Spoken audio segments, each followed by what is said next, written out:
Hello everyone, ये हमारा economics का चैप्टर 3 मनी एंड इन्फ्लेशन का तीसरा वीडियो है।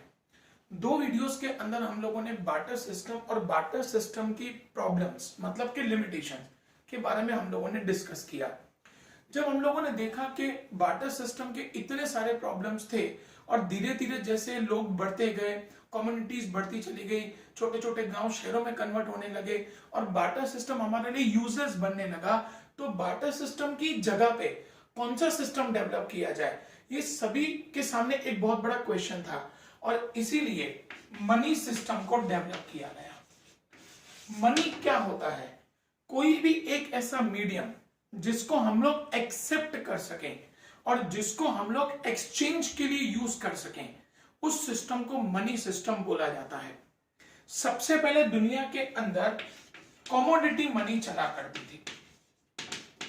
कमोडिटी मनी जो हम लोगों ने बार्टर सिस्टम के अंदर डिस्कस की थी कि जहां पे गुड्स एंड सर्विसेज के अगेंस्ट में हम लोग गुड्स एंड सर्विसेज को एक्सचेंज किया करते थे, जहां पे हम लोग स्टोर करने के लिए गुड्स को ही रखा करते थे, वो हमारा कमोडिटी मनी बोला जाता था। कमोडिटी मनी के बाद उसी बार्टर सिस्टम के अंदर हम लोगों ने एनिमल मनी को यूज किया। तो आप लोग सोचोगे एनिमल मनी क्या होती है? तो एनिमल मनी क्या होती थी बार्टर सिस्टम के अंदर? सपोज करो मैं वीट का प्रोडक्शन कर रहा हूं, जितना वीट मुझे चाहिए उतना मैं अपने लिए रखूंगा, जितना मुझे एक्सचेंज करना होगा उतना मैं एक्सचेंज करूंगा। वीट के सामने राइस ले लूंगा, वीट के सामने वेजिटेबल्स ले लूंगा, वीट के सामने क्लोथ्स ले लूंगा, वीट के सामने घी ले लूंगा, वीट के सामने शूज ले लूंगा। लेकिन फिर भी मेरे पास वीट एक्स्ट्रा है, तो मैं क्या करूंगा? वहां पे मैं एक्स्ट्रा वीट देके मैं एनिमल परचेज करूंगा। काउ, बुफेलो, हॉर्स, उन सबको परचेज किया जाता, जिसको हम लोग कहते हैं एनिमल मनी। फिर क्या किया जाता? जब मुझे फ्यूचर में जरूरत पड़े तो मैं उस एनिमल को देके सामने वीट, राइस, शूज, क्लोथ्स ये सब परचेज कर सकता। मतलब कमोडिटी मनी के बाद इंसान ने डेवलप किया एनिमल मनी को, लेकिन एनिमल्स का भी अपना एक लिमिटेशन था। वो लिमिटेशन क्या था कि आज अगर हम लोगों ने काऊ को परचेज किया, या हम लोगों ने हॉर्स परचेज किया, या हम लोगों ने बफेलो परचेज किया, उसकी डेथ हो सकती है 2 दिन, 4 दिन, 5 दिन, 10 दिन, 1 साल, 2 साल, तो उसको स्टोर कैसे करके रखें? ये हमारे लिए बहुत बड़ा क्वेश्चन था। तब दुनिया ने एक नया सिस्टम डेवलप किया जिसको हम लोग कहते हैं मेटल मनी। हम लोग उसको कहते हैं मेटल मनी, जिनके कॉइन्स आज हमारे पास आते हैं। गोल्ड के कॉइन्स, सबसे पहले गोल्ड के कॉइन्स बनाए गए थे, फिर सिल्वर के कॉइन्स, फिर ब्रॉन्ज के कॉइन्स, फिर जैसे जैसे धीरे धीरे हमको मेटल्स मिलते चले गए, हम लोग धीरे धीरे अलग अलग मेटल्स के कॉइन्स बनाते चले गए। इसको हम लोगों ने बोला मेटल मनी। आप लोगों को सुन के ये सरप्राइज लगेगा कि मेटल मनी की एक बहुत बड़ी कैरेक्टरिस्टिक्स ये होती है कि अगर 5 रुपए का सिक्का है, आप उसको मेल्ट करोगे तो उसमें 5 रुपए का मेटल निकलेगा। अगर 10 रुपए का सिक्का है, अगर आप उसको मेल्ट करोगे तो उसमें 10 रुपए का मटेरियल निकलेगा। मतलब जितने रुपए का कॉइन होता है, आप उसको मेल्ट करोगे उसमें से उतना मटेरियल निकलेगा। मेटल मनी कई सालों तक चला, लेकिन फिर क्या हुआ? जब बड़े बड़े ट्रांजेक्शन्स होते, आज मुझे किसी को 1 लाख रुपए पे करना है, मैं उसको 1-1 रुपए के 1 लाख सिक्के दूंगा तो पूरा दिन तो वो 1 लाख रुपए गिनने में ही वेस्ट कर देगा। तो इसीलिए उसकी जगह पे हम लोगों ने डेवलप किया पेपर मनी, जिसको हम लोग करेंसी नोट्स कहते हैं। 1 रुपए से लेके आज हमारी इंडिया के अंदर 2000 रुपए तक के नोट आते हैं। उस नोट को हम लोगों ने पेपर मनी बोला। पेपर मनी के बाद आया प्लास्टिक मनी। आप लोग बोलोगे कि प्लास्टिक मनी क्या होता है? जब हम लोग डेबिट कार्ड और क्रेडिट कार्ड को यूज करते हैं, वो हमारा कहलाता है प्लास्टिक मनी। प्लास्टिक मनी से भी एडवांस जाके अब हम लोगों ने यूज किया है ई मनी। ई मनी मतलब इलेक्ट्रॉनिक मनी, जिसको हम लोग डिजिटल कैश कहते हैं। आज हम लोग पेटीएम के थ्रू, यूपीआई के थ्रू, गूगल पे के थ्रू हम लोग पेमेंट्स करते हैं और उन सबको हम लोग कहते हैं ई मनी। तो ये पूरा का पूरा हमारा मनी का चार्ट है कि किस तरीके से मनी हमारे पूरी दुनिया के अंदर डेवलप हुआ। मनी एक ऐसा सिस्टम बना कि जिसको हम लोग एक्सचेंज करने के लिए यूज कर सकें, एक ऐसा मीडियम बना कि जिसको हम लोग एक्सचेंज करके गुड्स या सर्विसेज परचेज कर सकें, जिसमें सबसे पहले कमोडिटी मनी आया, फिर एनिमल मनी आया, फिर मेटल मनी आया, फिर पेपर मनी आया, फिर प्लास्टिक मनी आया और फिर ई मनी आया। अब मनी क्या है, वो कैसे डेवलप हुआ और उसके क्या क्या यूज हैं, वो हम लोग डिस्कस करेंगे।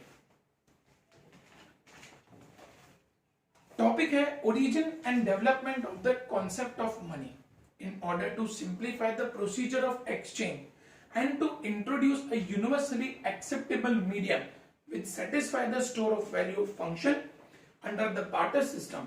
Animals were used as a medium of exchange in India. मैंने आपको बताया कि बार्टर सिस्टम के बाद हम लोगों ने एनिमल मनी को डेवलप किया, मतलब हम लोग एनिमल्स परचेज करके रखते थे ताकि हम लोग उनको फ्यूचर में कभी भी एक्सचेंज करके जिन चीजों की हमें जरूरत है वो चीजें हम लोग परचेज कर सकें। Agriculture being the major sector of the economy, there was a large production of crops of which required stock. Stored the rest of the crops were sold to by animals. जितनी हमें जरूरत होती थी उतना हम लोग अपने पास स्टॉक रखते हैं, बाकी जो भी हमारे पास एक्स्ट्रा होता उसको दे के हम लोग एनिमल्स परचेज करते हैं। When required, the animals could also be sold to get goods, services or even the crops in return. और जब फ्यूचर में जरूरत पड़ती तो एनिमल्स को देके सामने गुड्स या जो भी हमारी जरूरत की चीजें होती वो हम लोग परचेज कर लेते। In this way animals like horse, cow and buffalo became the means of exchange values for money and trade. The use of animals as a standard measure and a common medium of trade also became a limitation and caused difficulties. कुछ time के बाद ये भी हमारे लिए troublesome बनने लगा। क्यों? क्योंकि मैंने आपको बताया एनिमल्स की डेथ हो जाती, वो बीमार पड़ जाते, तो उसको एक्सचेंज कैसे करते। Animals are mortal, they get sick and die, therefore the shortage of wealth in form of animals was not advisable. Thus, valuable minerals, stones were used as instead of animals. और उसके बाद हम लोगों ने metals को use करना शुरू किया, स्टोन्स को यूज करना हम लोगों ने शुरू किया, शेल्स को यूज करना हम लोगों ने शुरू किया। At the one set of imperialism, the use of coins started as a means of trade and exchange of goods and services in the kingdom. जब stones, shells वो धीरे धीरे पब्लिक ने उसको रिजेक्ट करना शुरू किया, उसके बाद धीरे धीरे कॉइन्स आए जिसको हम लोगों ने मेटल मनी बोला था। The only limitation was that they were used in limited societies and regions. लेकिन उस टाइम पे क्या होता था, पूरा इंडिया नहीं होता था। जब मेटल मनी को डेवलप किया गया था, जब कॉइन्स को डेवलप किया गया था, तब अलग अलग किंगडम्स हुआ करती थी, मतलब अलग अलग राजा हुआ करते थे और हर राजा के अलग अलग कॉइन्स हुआ करते थे। वो कॉइन्स सिर्फ उनके किंगडम में चला करते थे, वो कॉइन्स बाहर नहीं चलते थे। लेकिन जब उन सभी किंगडम्स को ज्वाइन करके इंडिया को बनाया गया 1947 में, तब हम लोगों ने इंडिया के अंदर रुपीस को डेवलप किया था। रिजर्व बैंक ऑफ इंडिया बना और रिजर्व बैंक ऑफ इंडिया ने फिर रुपीस के मतलब के कॉइन्स बनाना शुरू किया। कॉइन्स के साथ साथ रिजर्व बैंक ऑफ इंडिया ने धीरे धीरे पेपर करेंसी, जिसको हम लोग पेपर मनी कहते हैं, जिसको हम लोग करेंसी नोट्स कहते हैं, वो भी धीरे धीरे रिजर्व बैंक ऑफ इंडिया ने बनाना शुरू किया। The only limitation was that they were used in limited societies and regions. Democracy and industrialization inspired the need for the modern money as a means of exchange. By the support of central government, and money became widely accepted as a means of exchange of goods and services. Government के support से metal money और paper money, इन दोनों के साथ इन दोनों को पूरी country के अंदर इंट्रोड्यूस किया गया, पूरे वर्ल्ड के अंदर उसको इंट्रोड्यूस किया गया। हर कंट्री ने अपनी अपनी करेंसीज बनाई, हर कंट्री ने अपना अपना मेटल मनी और पेपर मनी बनाया। जो पेपर मनी और मेटल मनी उन्हीं की कंट्री के अंदर यूज होने लगा। By the support of central government, and money became widely accepted as a means of exchange of goods and services. Money also succeeded in overcoming the limitation of storage of value of money. पहले के time पे हमको goods store करने में problem होती थी, goods खराब होने की पॉसिबिलिटी रहती, एनिमल्स को हम लोग स्टोर कैसे करते, उसके डेथ होने की पॉसिबिलिटी रहती। लेकिन जब मेटल मनी और पेपर मनी आया, उसको स्टोर करके रखना हमारे लिए आसान हुआ। आज हम लोग पैसों को घर में आसानी से स्टोर करके रख सकते हैं, अपने बैंक अकाउंट के अंदर हम लोग आसानी से स्टोर करके रख सकते हैं। तो मनी के आने के बाद जो हमारे स्टोरेज का प्रॉब्लम था, वो स्टोरेज का प्रॉब्लम हमारा सॉल्व हो गया। Money also succeeded in overcoming the limitation of storage of value of money. The advent of banking system made it easier to transfer and storage of money. और banking system के आने के साथ हमारा plastic money और ई money का भी development start हुआ। अब हम लोग डिस्कस करेंगे meaning of money and functions of money. According to Marshall, money is that medium which is used as a mean of exchange without any doubt or investigation regardless of time and place। एक ऐसा medium जिसको हम लोग किसी भी time पे, किसी भी जगह पे बिना इन्वेस्टिगेशन के जिसको हम लोग यूज कर सके, वो हमारा मीन कहलाता है। आज हमको सामान लेना होता है, हम लोग दुकानदार के पास जाते हैं, 10 रुपए का सामान लेते हैं, 10 रुपए की चिप्स लेते हैं, उसको 10 रुपया देते हैं और वो अपन को चिप्स दे देता है। मतलब यहाँ पे कोई इन्वेस्टिगेशन नहीं होती। वो 10 रुपया देके सेंट्रल गवर्नमेंट को फोन नहीं करने वाला कि ये नोट बराबर है कि नहीं है। ये विदाउट इन्वेस्टिगेशन है। हमारा पब्लिक का उसके ऊपर ट्रस्ट है, इसीलिए हम लोगों ने उस मीडियम को एक्सेप्ट किया है। हम लोग 10 रुपया देके सामान लेते हैं, 2000 रुपया देके हम लोग सामान लेते हैं। इसका मतलब हम लोग उस करेंसी के ऊपर विश्वास रखते हैं, हमारा ट्रस्ट है, और इसीलिए हम लोगों ने उसको as a medium of exchange हम लोगों ने यूज करना शुरू किया है। While Robertson defines money as what is acceptable universally in exchange of goods or services, एक ऐसा मीडियम जिसको सब जगह पे एक्सेप्ट किया गया हो, कि जहां पे आप कोई भी गुड्स एंड सर्विसेज को देके या लेके आप जिस मीडियम को एक्सेप्ट कर सको, वो मीडियम हमारा मनी कहलाता है। Thus that which performs the function of money is called money. In order to understand money, it is necessary to understand the functions of money. अब हम लोग हमारे नेक्स्ट टॉपिक पे जाएंगे, फंक्शंस ऑफ मनी के ऊपर।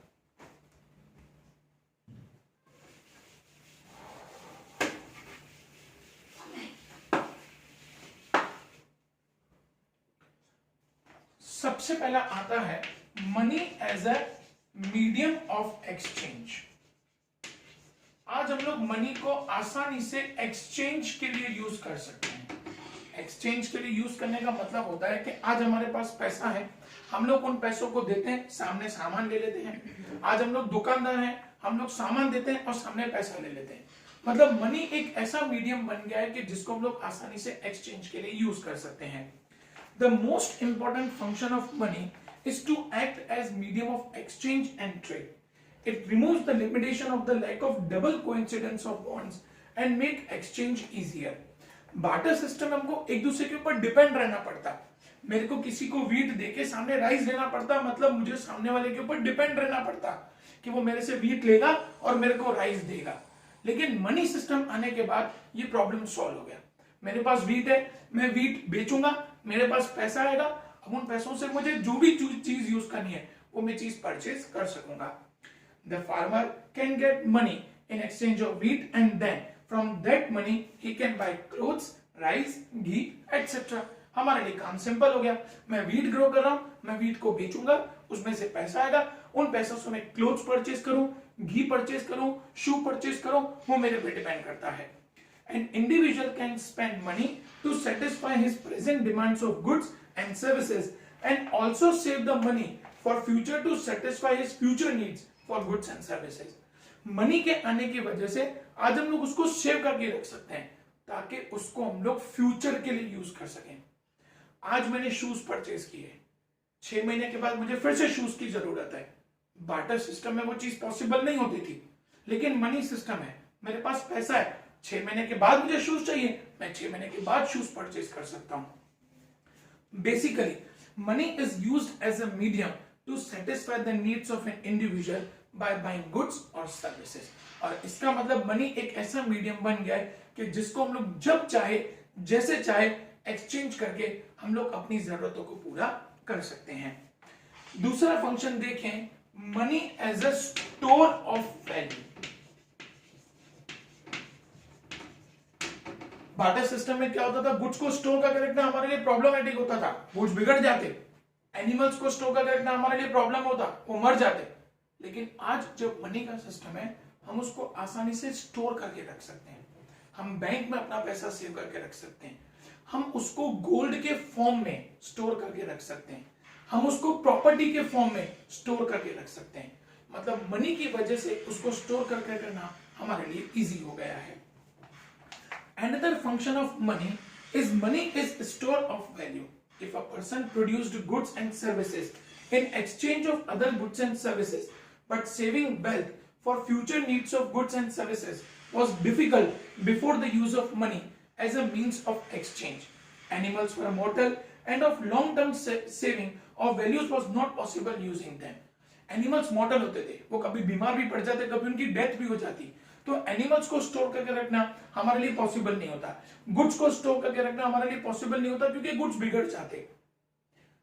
This made money the most successful means of storage of value in terms of time. It is easy to have money as a storage of value. लेकिन आज हमारे पास पैसा है, आज हमारे पास मेटल मनी है, आज हमारे पास पेपर मनी है, हम उसको आसानी से स्टोर करके रख सकते हैं। It became possible to get money in exchange of crops and save the money for future needs to buy goods or services. आज हमारे लिए बहुत आसान हो गया है।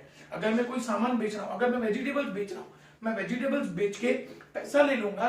उन पैसों से जितनी मुझे आज जरूरत है, वो मैं उतनी जरूरत की चीजें आज ले लूंगा, बाकी पैसा मैं बचा के रखूंगा, ताकि मैं उन पैसों को फ्यूचर में जब मुझे जिस चीज की जरूरत हो मैं उसको यूज कर सकूं। Another advantage of using money was that it could be used as a standard of deferred payment. अब बार्टर सिस्टम में क्या होता, डिफर्ड पेमेंट नहीं होता, फ्यूचर पेमेंट नहीं होता। मैं आपको समझाता हूं कैसे। सपोज करो मेरे पास वीट है, कोई मेरे पास आया, उसने मेरे को बोला कि आप है ना 2 दिन के बाद मेरी गाय ले लेना और मुझे अभी आप 50 किलो वीट दे दो। मैंने उसको 50 किलो